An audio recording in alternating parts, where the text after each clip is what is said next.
الحمد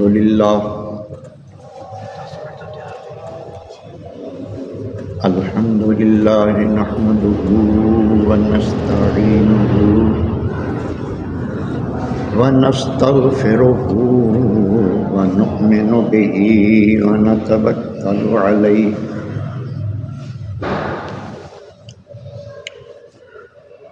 ونعوذ بالله من شرور أنفسنا ومن سيئات أعمالنا من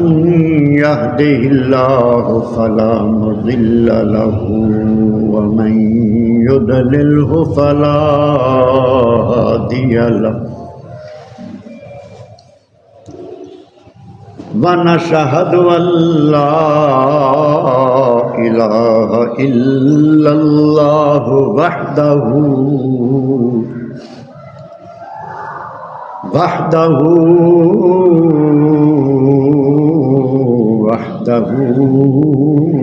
لا شريك له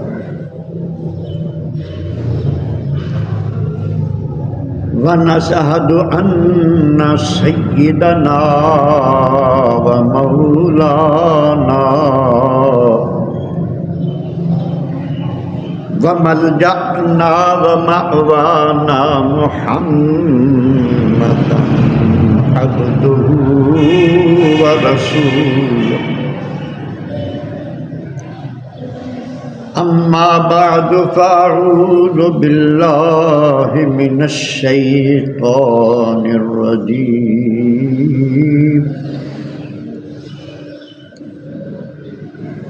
بسم الله الرحمن الرحيم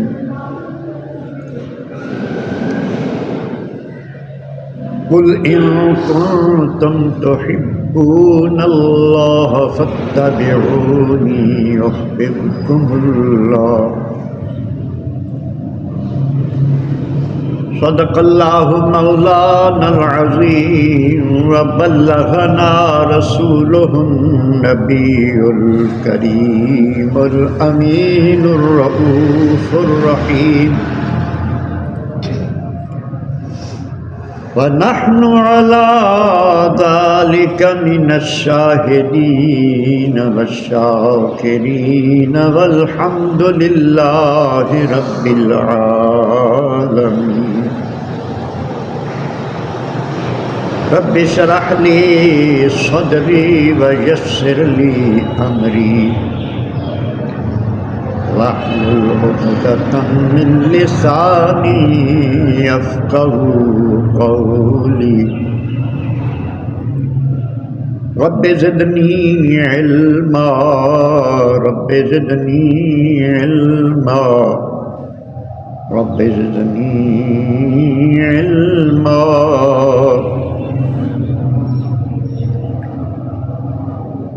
تمام تر حمد و ثنا کے لائق اللہ تبارک و تعالی جل جلالہ و من والہ کی ذات پاک ہے جس نے ہر چیز کو پیدا فرمایا،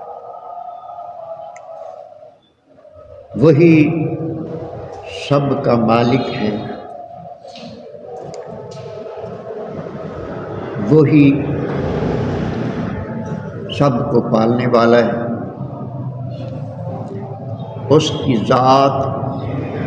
اور صفات میں کوئی شریک نہیں، صرف وہی عبادت کے لائق ہے۔ درود و سلام کہہ دیے حضور سرور کائنات فخر موجودات احمد مجتبیٰ محمد مصطفیٰ صلی اللہ علیہ وآلہ وسلم کی بارگاہ میں، جن کو اللہ تبارک و تعالی نے تمام جہانوں کے لیے رحمت بنا کر بھیجا اور معلم بنا کر بھیجا۔ آیا کریمہ برکت کے لیے تلاوت کی ہے، جس میں اللہ رب العزت نے اپنے حبیب کو ارشاد فرمایا ہے کہ محبوب ان سے کہہ دو اگر تم اللہ سے محبت کرتے ہو تو پھر میری اتباع یعنی میرے نقش قدم پر چلو، میرے نقش قدم پر جو چلے گا اللہ تبارک و تعالی اس کو اپنا محبوب بنا لے، اللہ اس سے پیار کرنے لگے گا۔ یہ معمولی بات نہیں، اگر اللہ کسی کو اپنا پیارا بنا لے یہ معمولی بات نہیں ہے، یہ بہت بڑے مقدر کی بات ہے، بہت بڑی عظمت کی بات ہے کہ نبی کریم علیہ الصلاۃ والسلام کی سنت سے جو پیار کرتا ہے، آقا علیہ الصلاۃ والسلام کے طریقے جسے محبت کرتا ہے اور اس کو اپناتا ہے، وہ اللہ کا محبوب بن جاتا ہے، اللہ کا خاص بندہ بن جاتا ہے۔ اس وقت زیر مطالعہ ہے مشکوٰۃ المصابیح، اس کا باب الدعوات فی الاوقات، مختلف وقتوں کی دعائیں۔ اس کا مطلب یہ ہے کہ نبی کریم علیہ الصلاۃ والسلام نے جو ہمیں عبد اور معبود کے متعلق جو نظریہ دیتا ہے کہ ہم عبد ہیں، عبادت کرنے والے ہیں، عبادت کے لیے پیدا کیے گئے ہیں، اور ہمارا معبود اللہ ہے، ہمارے درمیان یعنی عبد اور معبود کے درمیان جو ہے وہ ایک ربط، ایک تعلق ہر وقت ہونا چاہیے۔ جو کام بھی بندہ کرے وہ بسم اللہ سے شروع کرے، اور ہر وقت کے اعتبار سے، ہر فعل کے اعتبار سے اس قسم کی دعا بھی نبی کریم علیہ الصلاۃ والسلام نے سکھا دی۔ ارشاد ہوتا ہے عن ابن عباس رضی اللہ عنہ قال، فرماتے ہیں قال رسول اللہ صلی اللہ علیہ وسلم لو ان احدکم اذا اراد ان یأتی اہلہ، تم میں سے جب کوئی شخص ارادہ کرے کہ وہ اپنے اہل کے پاس جائے، اہل سے مراد بیوی ہے، یہ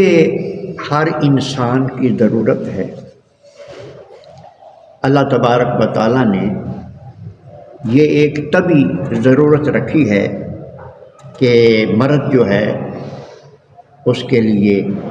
بیوی کی ضرورت ہوتی ہے اور بیوی کو شوہر کی ضرورت ہوتی ہے۔ یہ اللہ تبارک و تعالیٰ نے ایک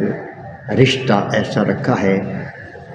ایک ضرورت کو پورا کرنے کے لیے، اور اس کے کئی بہت سارے فوائد ہیں۔ تو نکاح کے ذریعے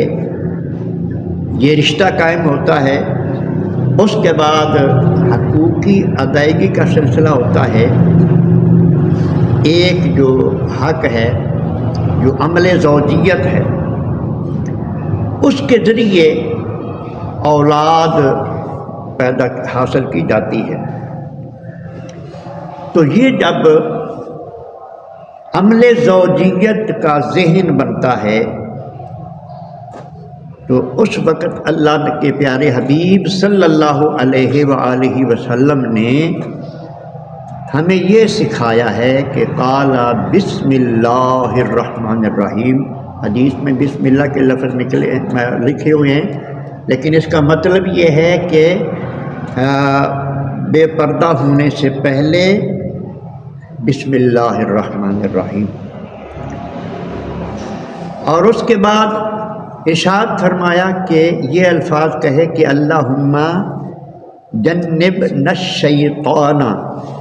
یا اللہ ہم سے شیطان کو دور کر دے۔ وجنّ بالشیطان ما رزقتنا، اور اس سے بھی شیطان کو دور کر دے جو تو ہمیں رزق عطا فرمائے۔ اب اس رزق سے مراد اولاد ہے۔ فَإِنَّهُ أَن يُقَدَّرُ بَيْنَهُمَا وَلَدٌ فِي ذَلِكَ لَمْ يَضُرَّهُ شَيْطَانٌ أَبَدًا۔ نبی کریم علیہ السلام نے ارشاد فرمایا کہ اگر اس عمل کے ذریعے اللہ تبارک و تعالی نے ان کے مقدر میں اولاد لکھ دی ہے، اولاد نے ہونا ہے، تو شیطان اس کو کوئی نقصان نہیں پہنچا سکے۔